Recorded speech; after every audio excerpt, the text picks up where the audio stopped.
Hello，大家好，大家早晨啊！各位 Herbalife 嘅同學仔，大家今日飲咗奶昔未咧？咁如果聽到聲音 OK 嘅話，個畫面都 OK 嘅話咧，咁我哋就開始上堂啦。咁今日咧要同大家分享嘅一個產品啦，叫做莓之寶，我哋嘅 Triple Berry 試個寶，莓之寶試個寶，因為佢真係咧有非常之多可以幫助我哋身體有啲我哋身體健康嘅成分，同埋咧特別適合女性朋友喎。特別適合女性朋友，幾乎咧每一個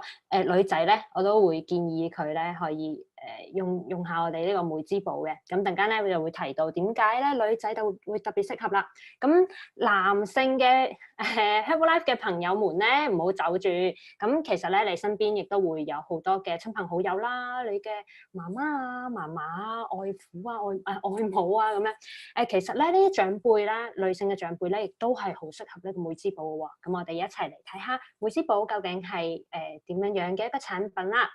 咁咧我係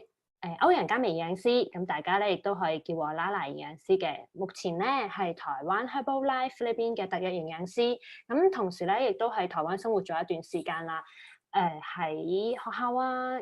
醫院啊或者健身中心咧做營養教育相關嘅工作嘅。咁今日咧亦都好榮幸可以再度同大家分享 Herbalife 有邊啲可以幫助我哋身體更加健康嘅產品啦。咁今日要介紹到嘅就係我哋嘅 Triple Berry 莓之寶。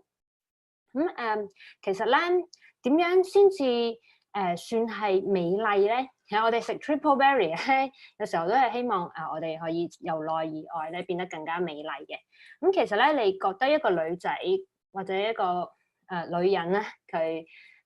係年輕漂亮嘅話，第一時間係點樣先算係年輕漂亮咧？首先咧，第一時間你會見到佢嘅係佢嘅身形啦。如果你要維持體態嘅健康，你要睇落冇呢個大審美咧，其實維持我哋嘅身材真係非常重要咯。至少咧，你要維持喺理想嘅體重啦，我哋要增肌減脂，我哋纖體令到我哋體型咧夠理想嘅範圍咧，其實睇落就會比較年輕啦。咁另外咧，女性朋友其實比較在意嘅咧，就係我哋皮膚嘅狀態啦。其實只要係睇落有光澤，同埋咧冇皺紋嘅話咧，就係感覺上咧 keep 得好好嘅。咁另外咧，最重要嘅面上咧，第一時間會俾大家見到嘅美麗嘅象徵咧，就係我哋嘅眼睛啦。其實咧每個女仔咧亦都希望有一雙美麗嘅眼睛啦。最好咧就唔好有黑眼圈啦。其實咧都會係美麗嘅象徵嘅。另外啦，其實每一個女性咧，可能都會有呢個困擾嘅，就係咧我哋嘅私密處、我哋嘅私處啦，嘅健康潔淨其實都係非常之重要嘅。至少啦係健康冇異味嘅，其實咧亦都係我哋由內而外兼顧我哋身體健康同美麗嘅象徵。咁點樣咧先至可以令到我哋維持呢啲美麗嘅象徵咧？其實呢啲莓果類咧就可以幫到手啦。今日咧會介紹到嘅咧係蔓越莓、藍莓同覆盆莓呢三種莓果類嘅。另外呢三種莓果類咧，其實亦都係我哋 Triple Berry Complex。點解叫 Triple Berry 咧？就係有三種莓果嘅成分喺入面嘅。喺我哋嘅 Triple Berry Complex 咧，入面有呢三種莓果啦：蔓越莓、藍莓同埋覆盆子。咁覆盆子其實係 bilberry， 翻譯做覆盆子。台灣呢邊咧就翻成山桑子。其實佢個樣咧同藍莓好似樣噶，但係咧其實佢有少少唔一樣嘅。咁我哋陣間咧亦都會一一咁樣解釋，究竟呢三種莓有啲咩特色喎？咁第一咧要介紹到嘅係蔓越莓，佢主要嘅產地咧係喺北美洲，咁又有北美紅寶石之稱嘅。咁呢個蔓越莓啦，佢入面有一個氰花青素嘅成分，同埋油花酸咧，可以幫助我哋預防泌尿道嘅發炎喎。其實咧，平時我哋喺街市咧或者超級市場咧，好少會買到新鮮嘅蔓越莓嘅。因為咧，如果你曾經食過冷凍嘅或者新鮮嘅蔓越莓咧，你會發現佢係非常非常之酸嘅，所以通常大家唔會真係新鮮咁樣食，可能會食呢個蔓越莓乾啊或者蔓越莓汁嘅。咁其實咧呢啲蔓越莓嘅製品咧都具有預防泌尿道發炎嘅功效嘅。咁咩係泌尿道發炎咧？咁其實咧根據研究啦，90%嘅女性喺一生之中咧，至少都會有一次受到泌尿道嘅發炎去困擾嘅。咁泌尿道點解會突然之間發炎咧？其實咧，我哋嘅尿道，尤其是女性咧嘅尿道，就同肛門係好近嘅，即係同男性比起嚟咧，就係比較近嘅。所以咧，如果腸道冇咁健康啦，大腸桿菌嘅量比較大，或者咧衛生習慣冇咁好啦，譬如嚟 M 嘅時候咧，冇好好咁樣去更換我哋嘅衛生用品嘅時候咧，又或者有好多嘅狀況嘅，譬如刷嘅時候咧，去完廁所刷嘅時候咧，由後面刷上嚟咧，其實都好容易會帶咗一啲腸道入面嘅大腸桿菌去到我哋前面嘅陰道或者尿道嘅。咁我哋去睇翻，其實大腸桿菌佢滋生嘅速度係非常之快嘅，所以咧曾經有泌尿道發炎過嘅女性咧，其實都有經驗啦。其實可能可以喺一晚之內咧，你就會由本身去小便嘅時候只有少少痛，突然之間過一個晚上咧，就可能會血尿都有嘅，所以會突然之間去急診嘅。通常泌尿道發炎第一次發現嘅時候，你都係即刻衝去急診，因為其實去廁所小便嘅時候咧，發炎咧會非常之痛嘅，所以咧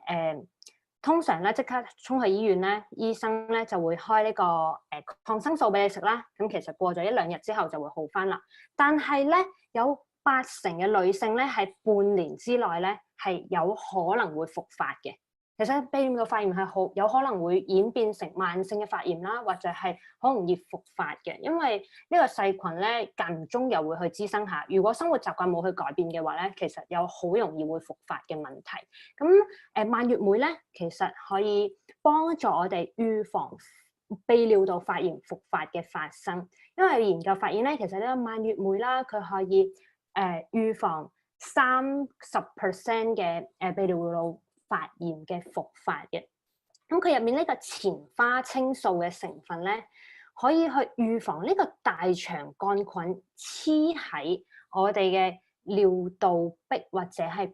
膀胱嘅上皮細胞上面。你可以見到呢啲大腸桿菌咧，其實佢會有啲纖毛啊，即係好似毛毛蟲咁樣，啲纖毛咧，佢哋會黐住喺呢個上皮細胞上面，然之後繼續咁樣繁殖嘅。咁前花青素咧，佢就可以去同呢啲纖毛嘅組織結合，令到呢個纖毛冇咁容易黐喺上皮細胞上面，所以咧呢啲大腸桿菌就比較容易被尿液去沖走嘅。咁另外咧，我哋嘅蔓越莓入面亦都有油花酸同埋維他命 C 呢啲有機酸嘅成分咧，其實當我哋嘅尿液咧係呈現酸性嘅時候，咁呢啲大腸桿菌亦都比較難去滋生嘅，即係佢比較難去繁殖啊！喺呢個酸性嘅環境，佢比較難去擴大佢嘅範圍，所以咧呢個油花酸同維他命 C 咧都係幫助我哋抗菌嘅，所以就係因為呢啲成分啦，蔓越莓入面嘅呢前花青素、油花酸同埋維他命 C 咧，可以抑制泌尿道發炎嘅發生同埋復發嘅。所以其實好多女性朋友都好適合使用蔓越莓呢個成分嘅。邊啲人特別容易有泌尿道發炎嘅情況咧？譬如更年期嘅婦女啦，或者係有糖尿病問題嘅婦女咧，其實都好容易有泌尿道發炎嘅問題。因為當你嘅尿液比較甜、比較多糖分嘅時候咧，其實係會好適合呢個細菌滋生嘅。所以其實呢一班上咗年紀嘅女性咧，特別適合使用蔓越莓呢個成分。好啦，咁我哋 Triple Berry 咧第二種莓果嘅成分咧就係藍莓啦。咁藍莓咧，大家比較經常食到嘅，咁你可以試下咬開佢。其實雖然佢外面咧係紫紫藍藍嘅顏色，但係佢入面其實係白白地色嘅喎。咁呢度咧，藍莓其實亦都係主要嘅產地喺北美洲啦，又稱為北美藍寶石。因為藍莓入面咧，其實亦都有前花青素嘅，亦都有呢啲花青素嘅成分。但係咧，佢更加多嘅成分係乜嘢咧？係白藜蘆醇同埋維他命 C，亦都係非常之豐富。咁白藜蘆醇啦，喺啲提子上面都會有嘅。只要呢種莓果上面有一陣白白地色嘅嘢咧，其實呢啲係白藜蘆醇嚟嘅。最好就唔好搣咗陣皮，因為連皮食咧就可以增加呢個攝取到白藜蘆醇嘅機會。咁白藜蘆醇同維他命 C 咧，其實都可以幫我哋抗氧化啦，幫我哋抗皺抗老，尤其是係美白嘅喎。咁我哋睇下點解藍莓呢啲成分可以美白咧？咁就由我哋嘅皮膚開始講起啦。我哋嘅皮膚咧，其實佢嘅表層咧係最主要存在黑色素嘅地方。咁邊個去生成呢啲黑色素咧？就係我哋嘅皮膚上面有一啲黑色素細胞啦。咁呢個黑色素細胞咧，其實某程度上係可以保護我哋嘅，因為當我哋嘅皮膚受到陽光嘅照射，有 UV 光嘅照射嘅時候咧，咁呢個黑色素細胞就會生成一啲黑色素，鋪喺呢個表皮上面，去保護更加深層嘅真皮嘅細胞。但係一旦咧你冇去防曬啦，你又過度嘅曬太陽啦，咁呢啲黑色素細胞就會製造太多嘅黑色素，咁令到我哋嘅皮膚變得比較暗沉啦。咁黑色素細胞入面咧，其實有一種氨基酸嘅，叫做酪氨酸。最主要就係呢一種酪氨酸咧，透過酪氨酸酶而變成黑色素，然之後就會咧一粒粒呢啲鋪喺我哋嘅表皮上面啦。所以我哋皮膚咧可能會長斑啦、生呢啲斑點啦、雀斑啊，或者係皮膚變得暗沉嘅。咁藍莓有咩功效咧？藍莓咧入面嘅白藜蘆醇同埋維他命 C 咧，佢係去抑制呢個酪氨酸酶嘅作用，令到酪氨酸唔會咁多咁樣去生成呢個黑色素，所以咧就具有美白嘅功用啦。所以咧就係呢個白藜蘆醇啦，同埋維他命 C 咧都可以降低我哋嘅黑色素嘅形成嘅。咁另外咧就係第三種莓果，就係我哋覆盆子，亦都叫做山桑子嘅呢個 bilberry 咧，可以好明顯咁樣見到佢入面同藍莓係唔一樣嘅。佢切開嚟咧，佢入面係紅色嘅喎，同埋佢個屁屁嘅地方咧，呢個覆盆子屁屁嘅地方咧係冇嗰個好似花嘅形狀嘅。咁主要咧呢個覆盆子係生長喺歐洲嘅，又稱之為歐洲嘅藍莓。咁入面咧佢有比較豐富嘅花青素嘅，花青素通常咧就會係紅紅地、紫紫地色，所以因為佢嘅果肉咧係比較紅紅紫紫地色啦，含有非常豐富嘅花青素。另外亦都有呢個楊梅素咧，係具有好豐富嘅抗氧化嘅精華喺入面，可以幫助我哋預防眼睛嘅疾病。如果你要去預防呢個眼睛嘅問題嘅話，其實可以更加多咁樣食用一啲抗氧化嘅成分，尤其是好似花青素啊，或者係葉黃素啊，呢啲成分都係幫助我哋眼睛更加嘅健康嘅。咁呢個山桑子啊、覆盆子啊，其實一開始係邊個發現嘅咧？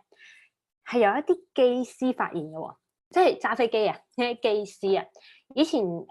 比較幾廿年前咧嘅機師咧，佢哋喺呢個叢林入面咧，就會發現呢啲藍莓好似藍莓咁嘅嘢咧，食咗之後視力會變得更加好喎。咁後來咧有一啲研究嘅單位咧，佢就去發現到呢個 bilberry 覆盆子咧，具有明目預防眼部疾病嘅功效嘅喎。咁點解我哋嘅眼睛咧食咗呢個覆盆子之後咧可以更加健康咧？咁首先我哋要睇下我哋眼睛會出咩疾病。咁呢個係我哋眼球嘅縱切面嘅圖啦。我哋可以見到其實最常見嘅一啲眼部嘅疾病，譬如上咗年紀之後，呢個眼珠嘅地方咧就會變得白白地色。其實就係晶狀體呢個地方咧有一啲蛋白質嘅沉澱。而覆盆子入面呢個花青素同楊梅素咧，呢啲抗氧化嘅成分，其實係可以減低呢啲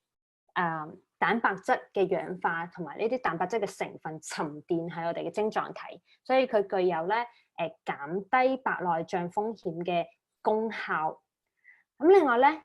其實呢啲花青素同楊梅素咧，亦都可以促進我哋嘅角膜嘅健康喎。有好多人咧有乾眼症，尤其上咗年紀之後咧，眼睛好乾、好唔舒服咧，其實都可以試下覆盆子呢啲成分，可以增進呢個淚液嘅分泌，令到我哋嘅眼睛冇咁容易覺得好乾。咁另外啦，其實我哋嘅眼睛啱先講嘅係前面啦，眼睛前面嘅地方，但係其實咧，我哋眼睛後面咧係最主要形成我哋視力嘅地方喎，即係我哋嘅視網膜啊。我哋視網膜上面咧有一個地方叫做黃斑部，呢個黃斑部係最主要形成我哋視力最清楚、最清晰嘅一個地方。咁上咗年紀之後咧，其實大概有50%以上嘅老人家咧，都會有黃斑部病變嘅問題，尤其是咧而家用好多嘅一啲手機啊、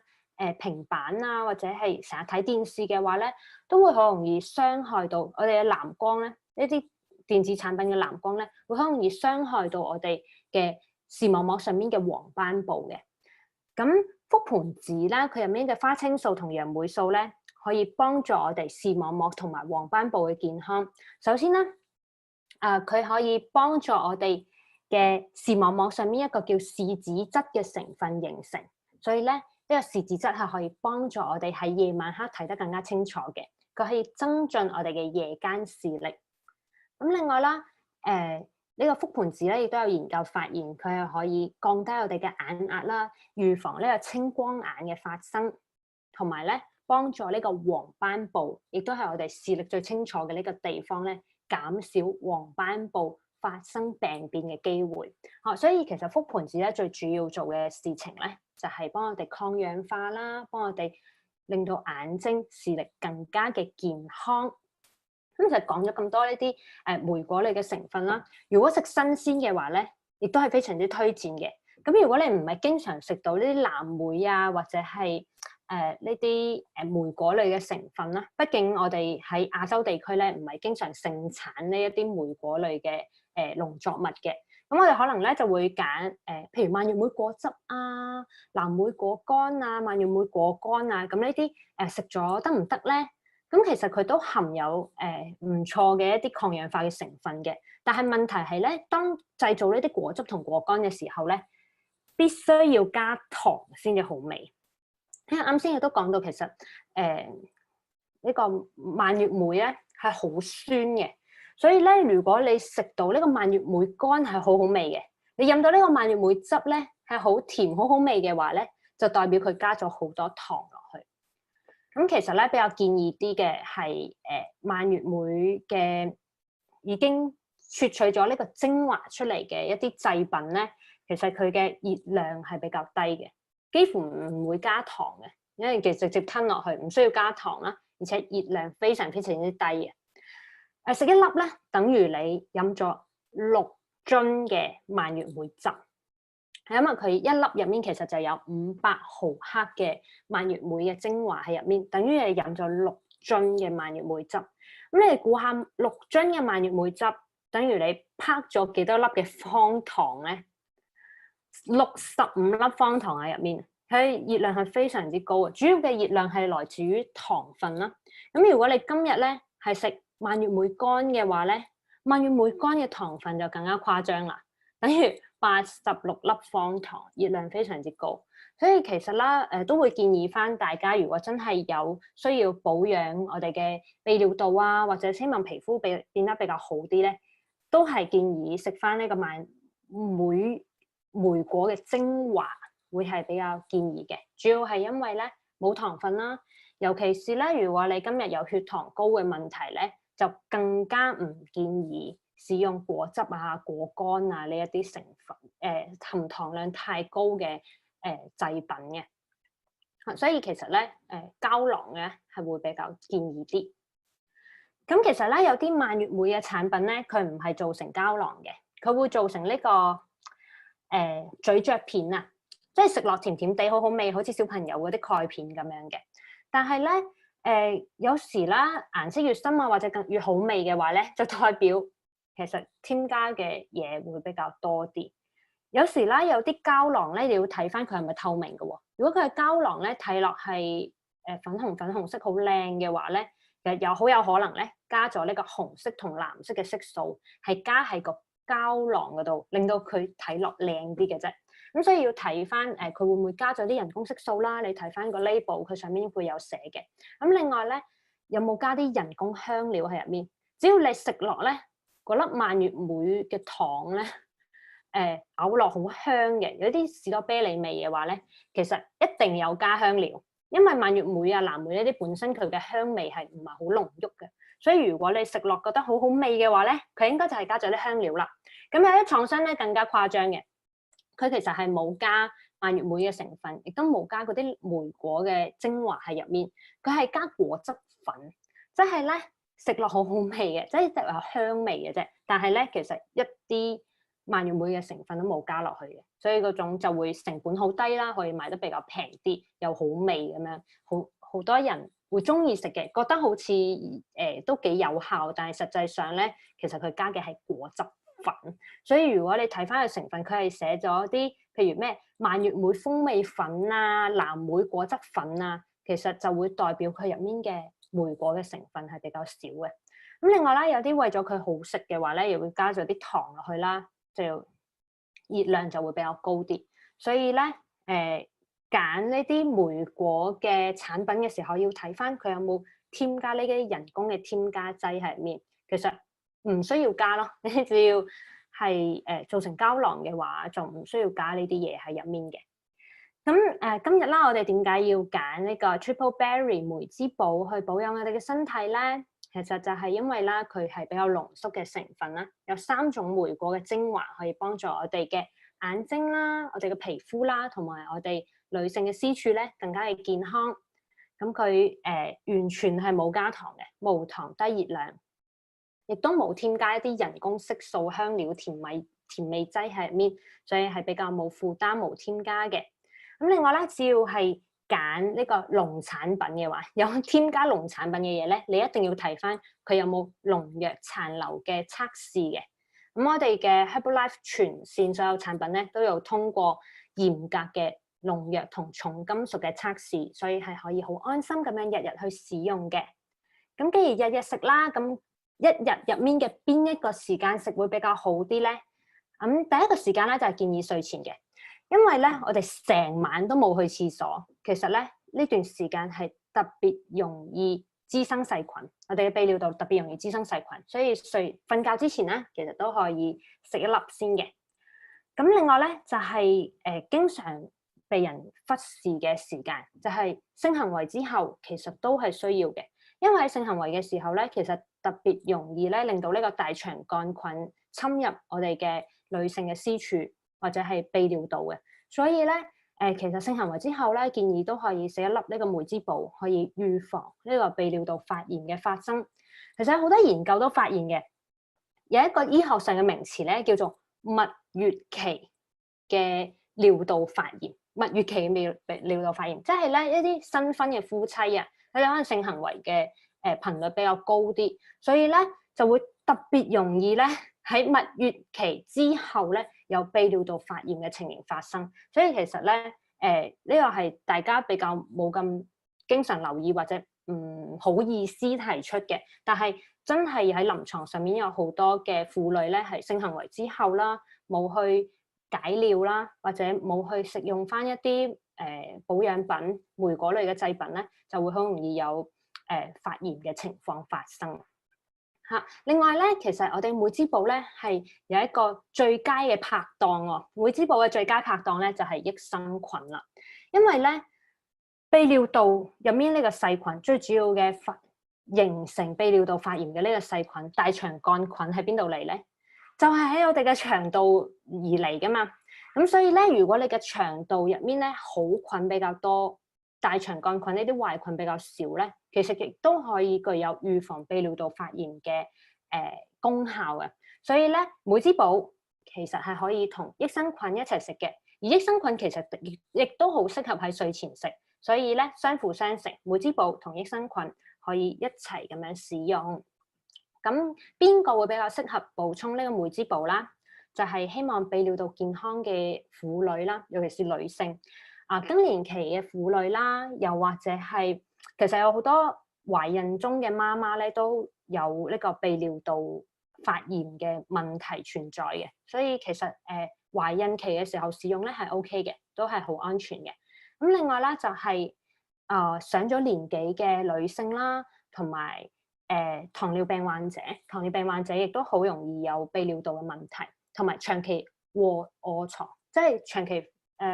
有疾病啊，或者係中風啊，要長期攤喺張床度嘅一個患者咧，亦都係經常會有泌尿道健康嘅問題嘅，所以亦都係可以使用我哋妹滋寶嘅。咁另外咧就係每一個希望皮膚變靚嘅女性朋友，同埋希望眼睛更加精靈嘅朋友咧，其實都係可以使用我哋妹滋寶嘅。我哋妹滋寶入面嘅3種莓果嘅成分咧，都可以幫你達到泌尿道健康、美膚同埋明目嘅效果。咁我哋今日嘅課程就到呢度啦，非常之感謝大家嘅參與。咁咧希望今日嘅課程咧，大家可以有所得着。咁我哋嘅時間咧就到呢度啦，我哋下次嘅課程再見啦，拜拜。